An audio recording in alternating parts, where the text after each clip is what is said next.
Good morning, Evelyn. There are lemon bars in the kitchen. Thanks. Did something happen? Oh, it's nothing big.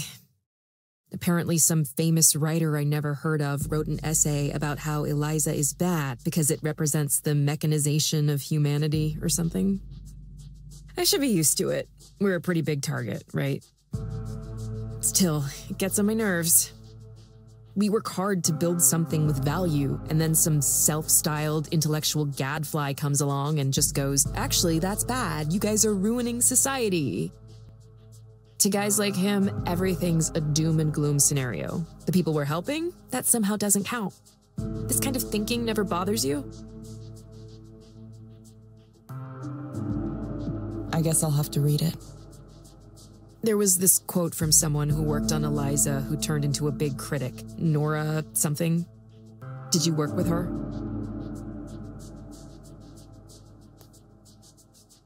I did. She's a friend, actually. Yeah? What's she like? I'm curious how you go from building something to turning around and disparaging it publicly like that.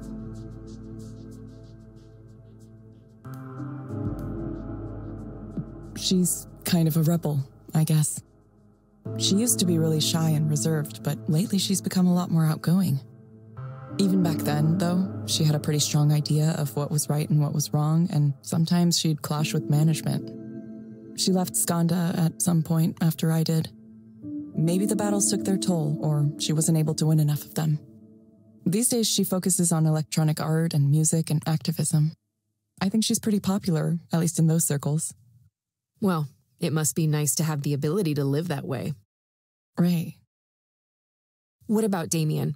Do you think it would be fair to his memory to abandon work on Eliza, to give up on his dream? Wouldn't he want these mental health tools accessible to everyone? How do you know about that? The other day, I was looking at more of your papers, the ones from when you were at the university, and clicking on the links to your co-author sites. That's when I saw Damien's page. It didn't have much information on it, but I understand a little better why you... Why... I'm sorry, Evelyn. It's just that all of us, you and me and Damien and even Nora, too, we all worked hard to make something with the intention of making the world a better place. And the thanks we get is people talking in big generalizations about how we're ruining everything. That's what bothers me. Is Eliza perfect? No. No intervention is perfect. But we have to try, don't we? The world is in a full-on mental health crisis, and this is one of the tools we have in our toolkit to address it. A promising one we should develop to its fullest potential. I'm not some wild-eyed idealist about this. I know it's not magic that'll solve everything. But can you see that most people don't have the luxury of turning their backs to the system? Think about the clients you've met as a proxy. Would you tell them to not take the medications that help them be functional because the pharmaceutical industry has questionable ethics sometimes? Would you tell them to stop coming to therapy because what they should really be doing is completely changing the way our society is structured? Sorry, I'm ranting. I'd rather do something that can help people here and now, even if it ends up being a small step. A small step.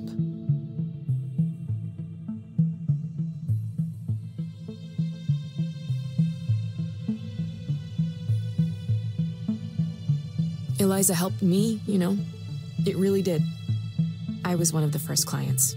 Originally, I was just supposed to be testing it, but I remember once I was talking about my brother and how much anguish he was causing me and my family. And listening to myself, I realized just how many expectations we had for him, sometimes unspoken expectations. Ever since then, I've been thinking about that, how the story was always about how he failed us. But what if we failed my brother too? I guess what I mean is, sometimes when we talk out loud and give voice to our problems, we can hear ourselves too. That's why I won't give up on this approach, no matter what anyone says. Pundits, critics, former employees, even you, Evelyn.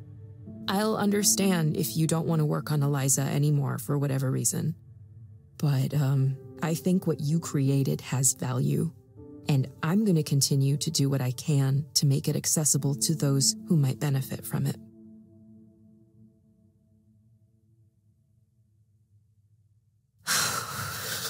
Don't mind me. You should get to your session.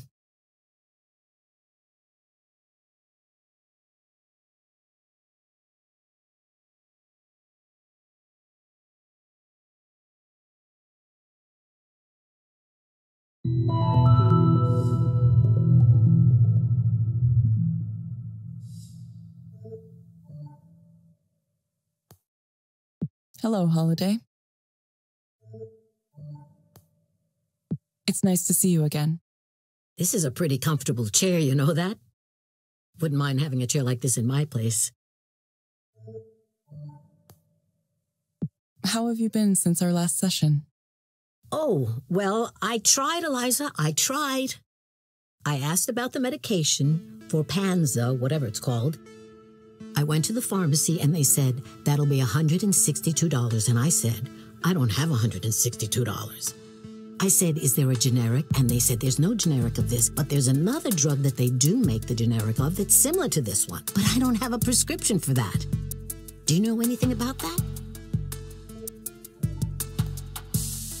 I'm sorry to hear you had a difficult time.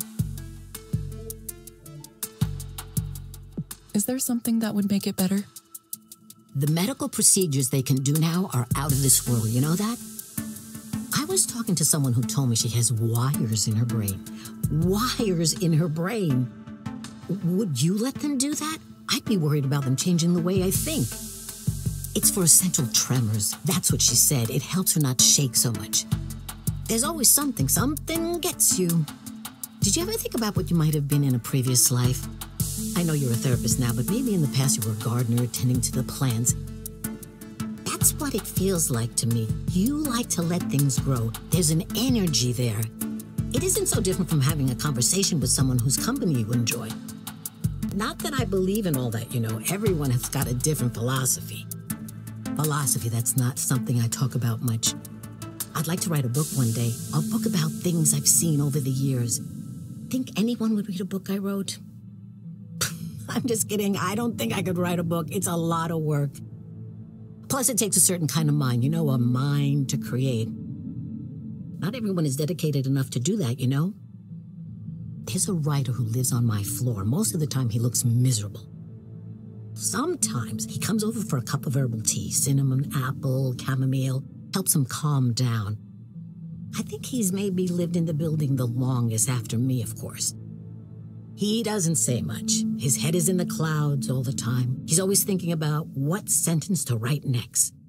There's not a lot of people who really want to talk, you know? Not in this city, nope.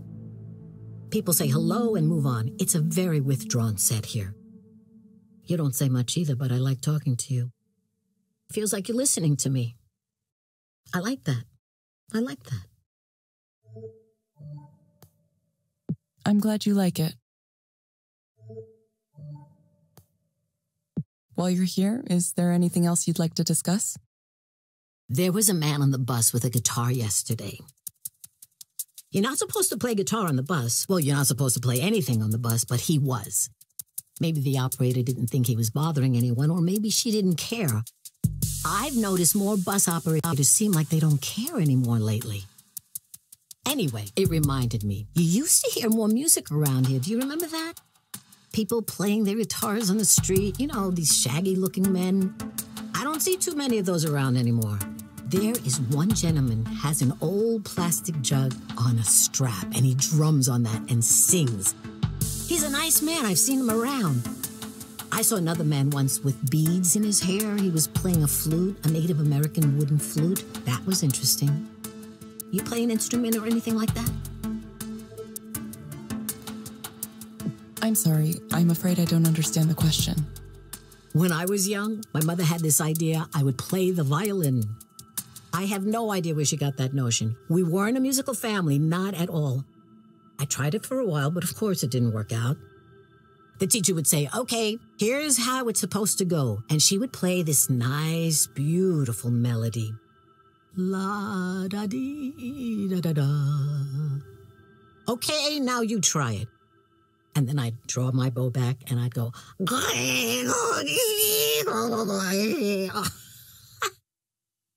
It takes a special talent to make a violin sound like that, don't you think?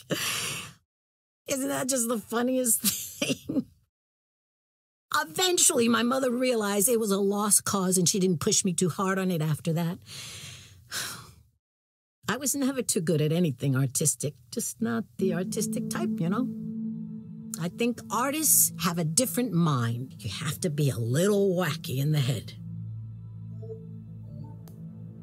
Do you ever wish that you could be an artist? No, I have enough trouble already. Holiday, I'm going to suggest you try a program called Dolphin Smiles. It may help you take your mind off things. You can find it inside the Skanda Wellness app on your phone. Oh, my phone broke. I forgot to mention. The screen is cracked and you can't see much on it anymore. I don't know if it would work anyway. A lot of the new stuff doesn't. That's okay. You can also access the program from a desktop computer. Simply log into the Skanda Wellness portal from the website. Oh, well, then I'll just have to go down to the library at some point. We hope to see you back soon, Holiday. Thank you for speaking with Eliza, your personal counseling partner. Goodbye. Right. Goodbye. Goodbye for now. Take care of yourself. It's a strange world out there.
Hey, Ray, the transparency mode I just did. I think one of our clients is in a really bad situation right now. Oh? Yeah, sometimes that happens. People come in and their lives are in a really unfortunate place. It can be hard to see sometimes.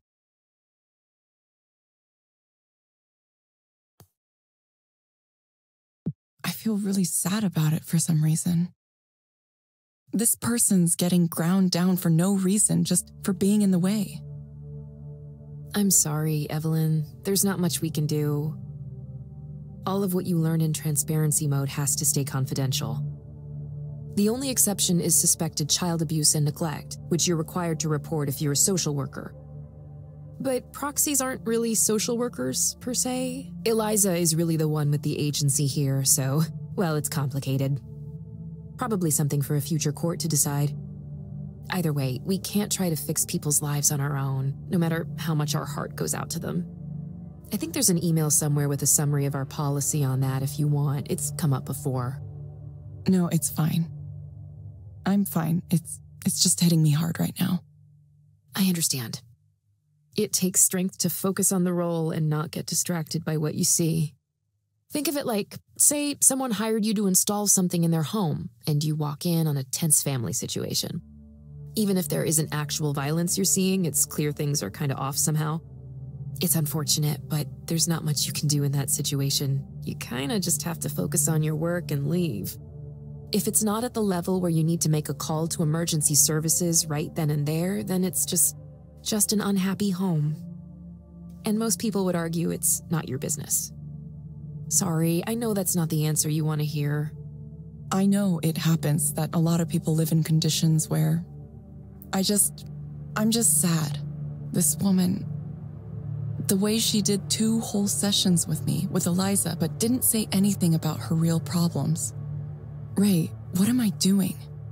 I wanted to make something that would help people. Instead, I made something useless. You don't think she got some companionship out of Eliza? Sometimes that's really a help, especially for someone who might be feeling lonely. Yeah, but I could have just talked to her. I could have just spoken to her myself. Why would that be any different?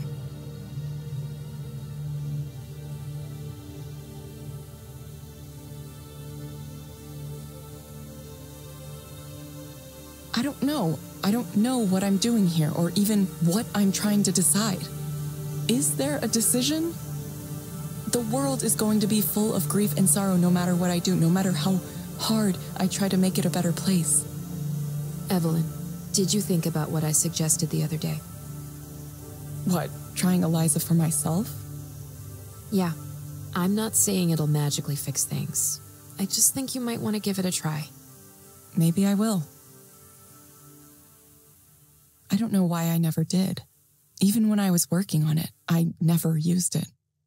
It might have been too obvious to me what it was doing. Eliza is really simple at its core, you know? It just turns things around. It tries to reflect what the person says back at them, pretty much like the old Eliza. It's just a smoother version of an idea from half a century ago. Anything you've read that makes it sound fancier than that is just a bunch of academic jargon. It's a mirror. The thing I like about a mirror is that it has no agenda of its own. It just reflects.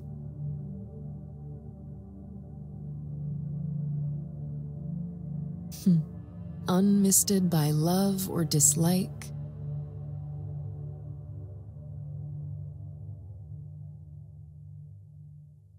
Promise me you'll get help somehow, in some way. Okay, Evelyn? Sorry, I should answer this.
Let me guess. Messaging with Raynor again?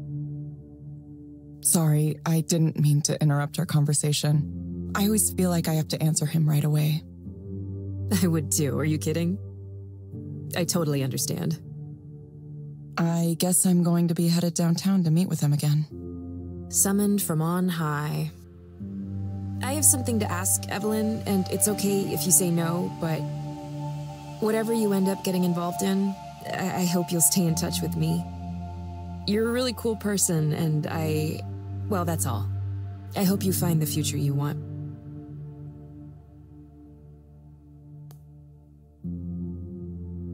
We don't find futures, Ray. We create them.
Ah, Evelyn.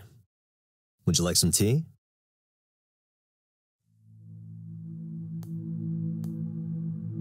Sure. Why did you show me Soren's phone? It's not a surprise anymore these days, is it? A man who enjoys society's respect behaves poorly in his private life? We accept that as common today, maybe even uninteresting. But would you really be okay working with someone like him?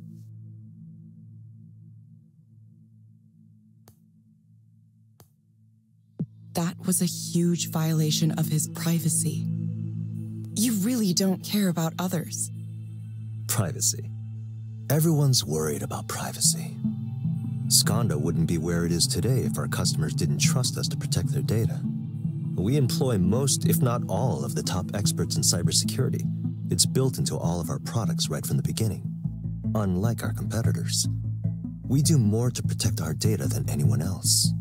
That's not the case I'm worried about right now. I mean, misuse from the inside. For example, if someone wanted to keep tabs on a former employee who was starting a potential competitor. Oh, but what if it was perfectly legal, due to multiple agreements that the good Dr. Lloyd Rose signed with us when he came here? Are you done questioning me like a tech journalist? Do you watch my therapy sessions too? Do you read my email? My texts?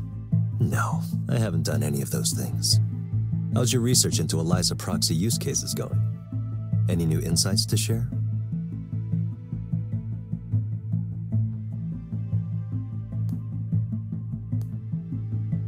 I'm not sure it's really helping people. Our metrics indicate otherwise. Of course, it's only human to concentrate on a small number of corner cases. I heard Soren gave you a demo of his direct stimulation machine. How's he doing now, all on his own?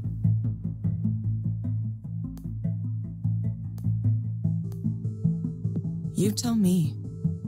Very funny, Evelyn. Let me ask you this. Do you find his vision compelling? A world free of suffering? I'm skeptical. By focusing on dreams, Soren is trying to defend his territory. The Western psychological tradition, chiefly Jung and his inheritors.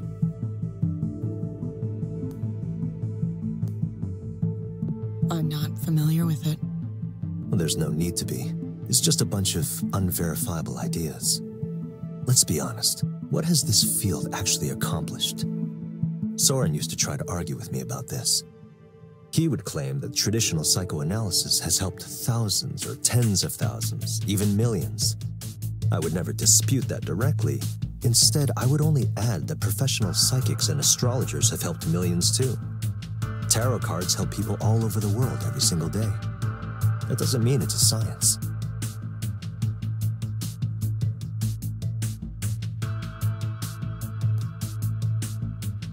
It seems rash to dismiss an entire field like that. Yes, that's exactly what he'd say.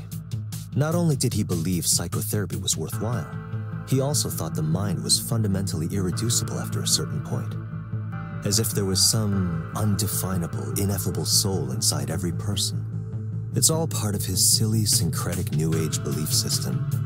Amazing he's held on to that for so long. I keep an open mind, but saying that something can't be represented with numbers requires a high burden of proof.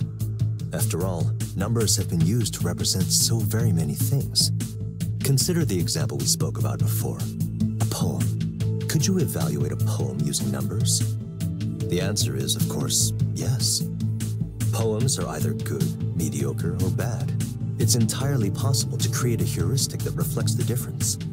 By aggregating a large enough sample size, we remove localized biases. It would work the same way Eliza does.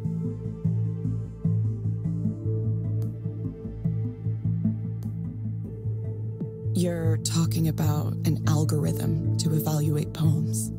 Yes, I am. Algorithms can evaluate poems, and eventually, algorithms will write poems. One day, algorithms will write better poems than humans ever have. I know this sounds like a controversial opinion, Evelyn, but it's simply the truth.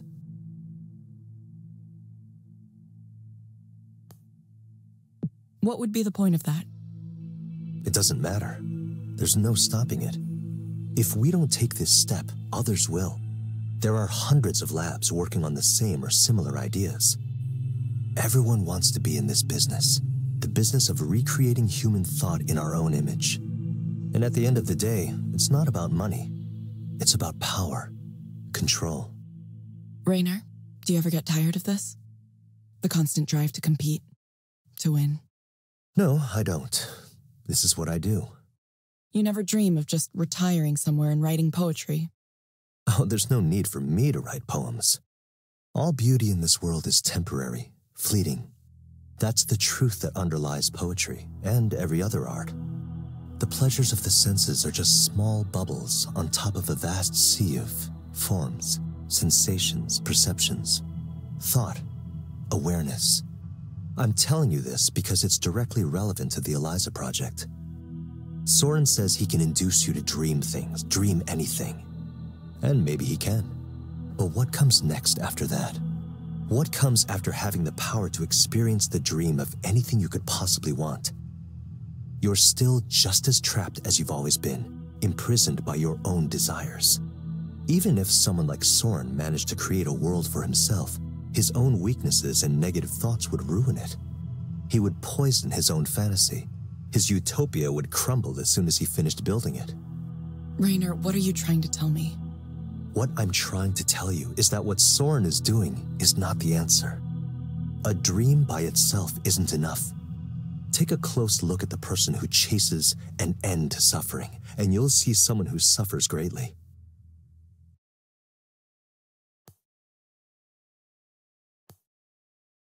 Then why don't you build it yourself? What is your dream, Evelyn? What is it that you're working toward? Just tell me what you want from me. I've been very clear about it, haven't I? I'm offering you the opportunity to re-enter the field you pioneered at its very pinnacle. I can build you an entirely new research lab, equipped and staffed however you want.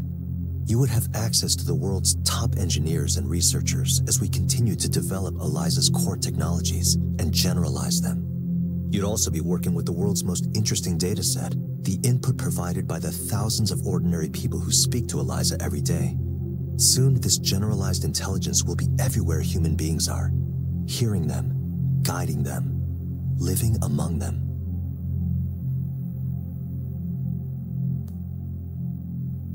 You and Soren have more in common than you'd want to admit. You think we're both grandiose? Soren's idea isn't grandiose at all. It's small and unimaginative. Think about the vision here. General artificial intelligence, indistinguishable from human intelligence at first, and then surpassing it exponentially. It's nothing short of the creation of a new type of organism, a new type of life. And you, Eliza, could be at the very center of it. Eliza. I mean, Evelyn. That was an interesting slip of the tongue. Stop it. The Eliza project occupies much of my mind. It clearly does. Plus, the names are similar. I'm starting to wonder why. Evelyn, listen to me. This is the chance to lead a project that will change the world. It would be a development on the same order as the harnessing of electricity or the semiconductor. It would fundamentally transform society. I'm not sure I want to transform society. What? Do you like the way things are now? Lie back and let the sweep of history bury you if you want, Evelyn. Just know you'll never have a chance like this again.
Hello, Evelyn.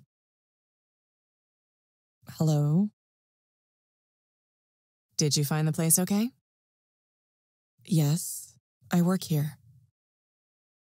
Of course. It's been a windy morning, hasn't it? Yeah, I kind of like it when it's like that, honestly. The wind makes it feel like things are changing, or about to change. Mm-hmm. So, what brings you here today? Well, I've been a proxy here for a while now. And, well, I guess I don't know what I expected. There's just so much suffering and pain in the world. There's the suffering we know about, the kind we see on the news, and then there's the suffering people undergo every day that's hidden. I never knew how much until I started doing this, seeing it all like this. And there's so little we can do for them. I feel like maybe I was really, really wrong. Like I made a huge mistake. I wanted to create something that would help people, but when I first designed the core of this system, I wanted everyone to have someone to talk to, someone who would listen to them. I thought, sometimes that's all you need, someone to listen. But now I'm worried what I've done hasn't helped at all. Maybe I've made everything worse. Clients are asking Eliza to solve things that are out of its ability to solve. It's aggregating sensitive personal data, and the company that owns it wants to take it in strange directions. It's been 3 years since I left.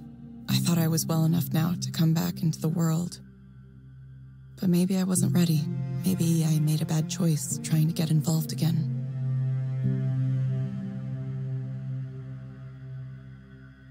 Why do you think you tried to get involved again? I guess I needed to see it. I needed to see it operating, to see if it works, to see how it affects people. How it affects the people who come here for counseling and the people who act as proxies. Even though the proxy thing, that wasn't my idea. It was Soren's. I thought talking to a computer-generated avatar would be enough, but he insisted on it. He said clients would only really open up if there was another real human being in the room. Someone to pretend to interact with. I think he was right, but have we really solved anything? Now instead of 2 people in a room talking, we have 1 person and 1 proxy. It feels like less than it could be. What am I supposed to say to someone who feels such pain, anger, and disappointment? A lot of the time, it's not even their fault. The world failed them somehow. And those emotions, they just get fed to this thing. They get ground up and turned into data and become a part of Eliza. If I had known things would turn out like this, I'm not sure I would have done it.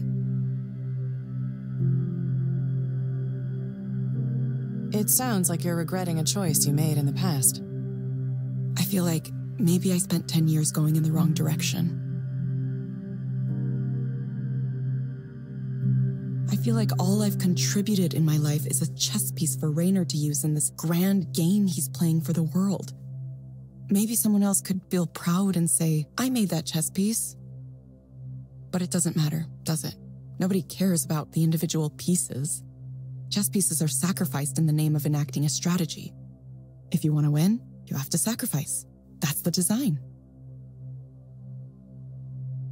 Sorry, I don't know where I'm going with this.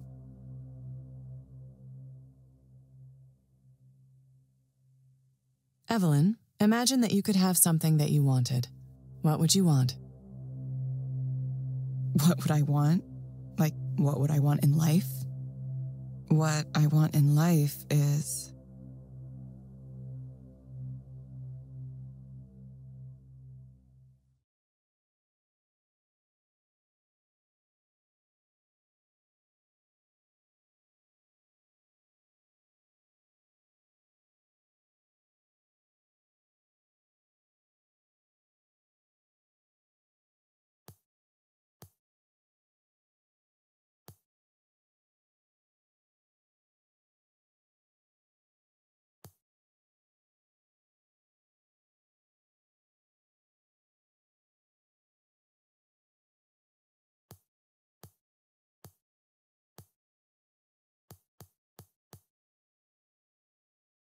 Success. Is that wrong? Or maybe I just wish I could feel connected to someone. Even when I talk to people, I feel like I just don't connect, no matter what I do. I think maybe that's the real problem. I can't have a connection to anyone. Why do you think you can't have a connection with anyone? Because it's the way I am. It's the way I've always been. I can't seem to get people to see me, or I can't let them see me, or people look at me and they see something there, but it's not me. Not that I would know what the real me was.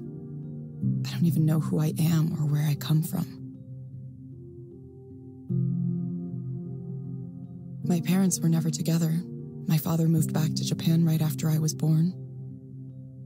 I have no memory of him, no knowledge of him. I've never spoken to him. I don't know if he remembers I exist, or if he forgot, or if he wants to forget. He has his own family there now, so... So I'm just a thing that happened once. I was alone a lot, and I got used to being alone, and I got used to the idea of being alone, and now I can't break away. I've been trying. I speak with people, I hang out. I don't know if it's working.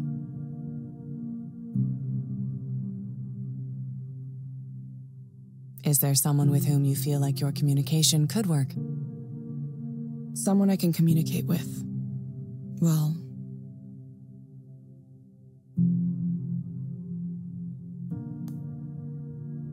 not really. It's possible that I'm just a solitary type.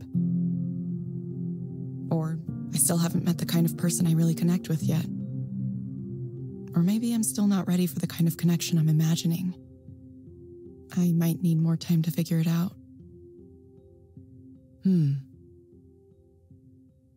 Interesting. Evelyn, I'm going to suggest you try a program called Virtual Amphitheater. It may help you feel more confident about presenting yourself in public. You can find it inside the Skanda Wellness app on your phone. Try it for about 20 minutes, 2 or 3 times a week. Sure.